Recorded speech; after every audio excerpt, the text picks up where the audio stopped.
खळबळजनक आर शाळेत 15 वर्षीय विद्यार्थ्याचा मृत्यू. परिवाराने केला मोठा आक्रोश. शाळेतील सीसीटीव्ही तपासणी करण्याची केली मागणी.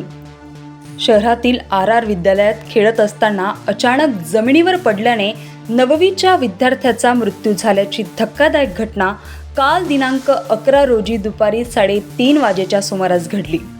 कल्पेश वाल्मिक इंगळे असे मयत झालेल्या विद्यार्थ्याचे नाव आहे. कासमवाडी परिसरात रहिवासी कल्पेश इंगळे हा विद्यार्थी आई, वडील, बहीण आणि लहान भावासोबत वास्तव्याला होता. नेहमीप्रमाणे शुक्रवारी 11 जुलै रोजी सकाळी शाळेत आलेला होता. दुपारी 3 वाजता शाळेच्या मधल्या सुट्टीत जेवणासाठी सुट्टी झाली होती. विद्यार्थ्यांसोबत खेळत असताना तो अचानक जमिनीवर कोसळला अशी माहिती शाळेच्या शिक्षकांनी दिली. दरम्यान त्याला शिक्षकांनी उचलून तातडीने जवळच असलेल्या एका खासगी रुग्णालयात दाखल केले. त्यावेळी वैद्यकीय अधिकारी यांनी मयत घोषित केले. यावेळी कल्पेशच्या आई, वडील आणि भाऊ यांनी एकच आक्रोश केला होता. दरम्यान कल्पेश यांच्या आई वडिलांनी इतर विद्यार्थ्यांकडून त्याला मारहाण झाली. सकाळी गेला तेव्हा तो चांगला होता. 2 दिवसांपूर्वी सुद्धा त्याचा वाद झाला होता. त्यामुळे शाळेचे सीसीटीव्ही कॅमेरे फुटेज तपासण्यात यावे, चौकशी करावी व दोषींवर कारवाई करून अटक करण्यात यावी.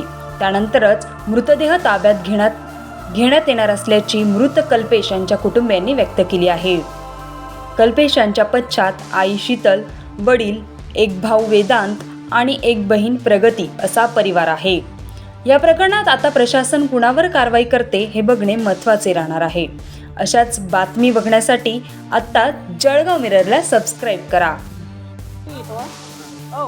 हे लोक जर सर लोक सांगताय त्याला चक्करीन पण पडलाय तो, तर त्याला चक्कर विकत नाही आहे. तो जर चक्करीन पडला असता त्याच्या डोक्याला मार लागला असता, त्याच्या हातापाय भरले असते मातीचे, पण त्याचे कपडे भरेलच नाही, काही मारच लागेल नाही. त्याला कोणतरी मारलाय मुलांनी शाळेमध्ये. आम्हाला न्याय पाहिजे फक्त, आणि ते ज्यानं मारलाय ना ते पकडले गेले पाहिजे. आम्हाला न्याय पाहिजे, नाही तर मग आम्ही स्वतः जाऊ आणि त्यांची 12 वाजवती ते जाऊन. सर हा, शिक्षक लोक खोटं, कारण ते दाबणारच नाही, कारण त्यांच्यावर येते त्यांची जबाबदारी. त्यांना काहीतरी करलं पाहिजे ना. त्या मुलाखत आज एक जवान मुलगा मातीमध्ये जातोय, मग त्या लेकरांना काही करायचं नाही का? त्यांना काम आहे ना. त्याला काहीच झालं नाही, त्याला फक्त मारलं गेलाय. शाळेमधून मुलांनाच मारलाय त्याला, त्याच्यासोबतची मुलं जे असतील त्यांनीच मारलाय त्याला. हा, ते सीसीटीव्ही कॅमेरे ना ते तपासायला लावते मी लोकांना. आता जाऊन त्याच्या वडिलांना आम्ही जामनेरला होतो, आम्ही तिथून आले, आम्हाला माहिती होतं, पण असं माहिती नाही की बाई इतकं मारलाय म्हणून. सगळं डायरेक्ट क्लासेस केला त्याला. वच्छला सोनवणे. नाही, जड लोक जोपर्यंत ते पकडले जाते तोपर्यंत आम्ही प्रियता इथेच ठेवू. वच्छला सोनवणे. तर इथं लागलेला होता त्याला 2-3 दिवसापूर्वी. काय त्यानं काही सांगितलं नाही, पण तो म्हणे आमचं मुलांचं झालं म्हणे, मम्मी तर इथं लागलंय म्हणे. आज फक्त त्यांनी आम्हाला फोन केला की जसं तो चक्कर येऊन पडला. आमची हीच मागणी आहे की जसं तुम्ही कॅमेरे चेक करा बा, काय झालंय काय नाही, का कोण मारलंय की काय. खोटं बोलतंय का?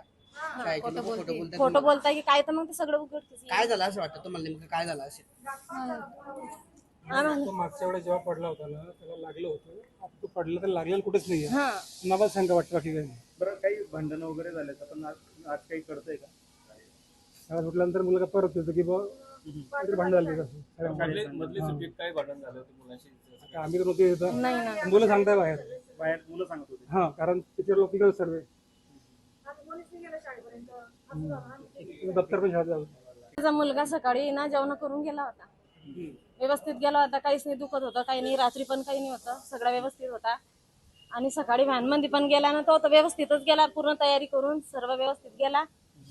आता आमचं एवढं म्हणणं आहे की कसं ते शाळेमधले कॅमेरे पूर्ण चेक करायला पाहिजे.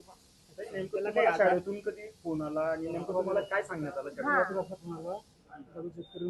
पडला आमचं हॉटेल आहे एमएडीसी मध्ये, आणि तिथून यायला 15 मिनिट लागतं इथून. आम्ही शाळेत गेलो, सरांनी सांगितलं की त्याला आर्किटला नेलं. आम्ही आर्किटला आलो, इथं सीझन चालू होता, तिथपर्यंत गेलेलो आहोत. बरं आता जसं तुम्हाला सांगण्यात आलं की तो पडलेला चक्कर येऊन पडला, पण तुम्हाला तसं काही दिसलं का? त्याचे कपडे भरलेले किंवा नाही, काही तसं असं? काहीच नाही नाही, पडलेली. तसंच नाही. पण दादा मुलगा काही आजारी वगैरे होता का? नाही नाही, तो सर्व strong व्यवस्थित होता. होता, काहीच स्ट्रॉंग होता तो. अच्छा. हा, शाळेने काय 5ला सांगितलं? उठायचा तो सकाळी. शाळेने काय ट्युशनला सांगितलं? जायचा. नाही, त्यांनी काही नाही, मॅडमने फसवलं, चक्कर येऊन पडला बा तो. एवढं. हा, तुम्ही या तुमची काय मागणी आहे नेमकी? आता मागणी काय आहे आपली? आता रिपोर्ट आला थांबलो होता. पूर्ण. खरंच मारामार झाला शाळेमध्ये, काय माहित पडलं कारण आम्ही तर नव्हती आणि जाणार. कॅमेरे चेक करा. तपासले पाहिजे ते सगळे. हा, तशाच पाहिजे, कारण की कसं आहे त्यांनी सांगितलं, मग आम्ही हो म्हटलं, कारण की आम्हाला तुम्ही माहिती काय शाळेमध्ये, कारण तिथे बरेचसे बाहेरचे लोक करत होते शाळेत आतमध्ये. काय झालं हा काय पण नाही थोडा हे बरं. पण थोडा स्वभाव त्याचा होता, पण हा शांत होता एकदम. नाही, कोणाशी वाद घेत नाही. आता 2 दिवसापूर्वी ना काही झालं होतं शाळेत, त्याला इथं लागलं होतं. तुमचं नाव? वाल्मिक भावरागिडे. एका विद्यार्थ्याचा मृत्यू झालेला आहे. विद्यार्थ्याचं नाव काय आणि नेमकी घटना काय आहे? त्याचं नाव कल्पेश इंगडे आहे. इयत्ता 9वीचा विद्यार्थी आहे. दुपारच्या वेळेस जिल्हा परिषदचं पथक चौकशीसाठी शाळेत आला असता, चौकशी चालू असताना शिक्षक आमच्याजवळ आले की सदरून एक मुलगा जो आहे तो त्याला म्हणजे चक्कर येऊन पडलेला आहे. आणि चक्कर येऊन पडल्यानंतर आम्ही त्वरित तिथे गेलो, त्याला उचललं आणि आपल्या हॉस्पिटलला ॲडमिट केलं. तर पालकांचा नेमका आरोप असा आहे की विद्यार्थ्यांचं भांडण झालं आणि त्यातून त्याला मारहाण झाली आणि त्यातून त्याचा मृत्यू झालेला आहे. काय नेमकं? त्याबद्दल अजून तसं काही सांगू शकत नाही. तर शाळेमध्ये CCTV मध्ये ही घटना काहीच झालेली, आपण CCTV बघितले का? आम्ही डायरेक्टली तो पडल्यानंतर इथे आलेलो असल्यामुळे अजून चेक केले नाही काहीच. तर नेमकं जेव्हा तुम्ही गेले मुलाजवळ काय नेमकी परिस्थिती होती तिथली? काय करत होता? मुलगा त्याला जो शिक्षक आहे ते त्याला पायाला थोडंसं वॉर्मअप करत होते. किती वाजता घडली? तरी असेल ती 2:45-3 वाजेची घटना. शाळेचं नाव काय? RR विद्यालय जळगाव. योगेश पांडुरंग चौधरी, आपण कुठे होतो? मुख्याध्यापक.